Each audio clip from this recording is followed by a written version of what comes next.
He really was. He was 10 years old. He's 10 years older than I am, still is. He was then and still is. 10 years older than I am, and he was a Vietnam veteran and a proud American. And he enlisted and went back for a second tour. And I can tell you, as an adult, at the time I met Jim, I was in my early 20s, and I know a lot about the Vietnam War from that age on. Well, first of all, they taught me everything there was about the war, the history of the war, the whole idea of the North and the South, and this, people. All the other wars were people who were of different nationalities and different places in the world, and they fought against each other. And Vietnam wasn't like that. That was a big deal. That was a big deal that they were fighting people who were all much the same. Everybody's different, but it was hard to know who the enemy was, and it was a long war. It was a grueling war. There were all levels of way to fight it, by all different military forces. And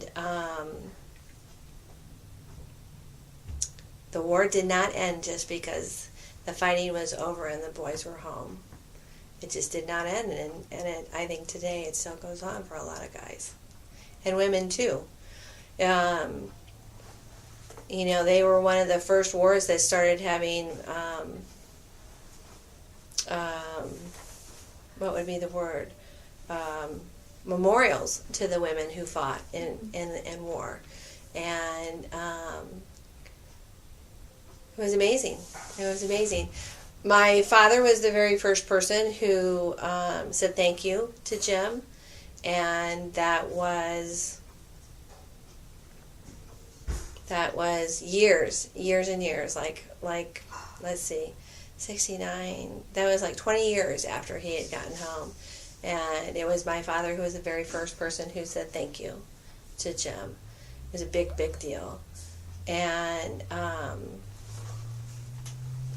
just big. All his buddies are Vietnam veterans, and his family are his buddies, and they're the ones, to a veteran, at least the veteran that I know up close, is the one who really gets them. The rest of us just don't get it. You don't know, you didn't go, you don't know. They got a lot of slogans, and they put them on their cars, and they put them on their motorcycles, and they put them on their helmets, and they wear them on their jackets, and they're some of the proudest true Americans there are. And I think people who fight in wars really have a core of American truth in their heart. And I admire that. But they come with great pain. They live their lives with great pain. Oh, everybody.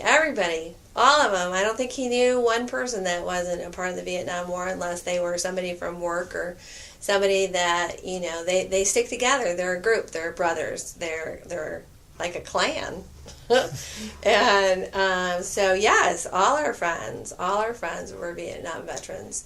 And they were all his age. And so, they played together, they holidayed together, they hung together, they did everything together. So I think I was a part of it, but I wasn't, because I was 10 years younger, and one of the women in the group, she was just, we all, when you live up close with veterans like that, you go to war at home. And she takes care of them all. She's amazing. But we all deal with a thing called PTSD, post-traumatic stress disorder, and it becomes a part of your life. It's kind of like when you go down south and you hang out a little bit too long, and all of a sudden you start talking a little bit Southern, and you can't take it on. It just becomes a part of your life. And I mean, our bookcases are filled with historical books of Vietnam. Um, the house is decorated with Vietnam memorabilia. It's your life. It's your life.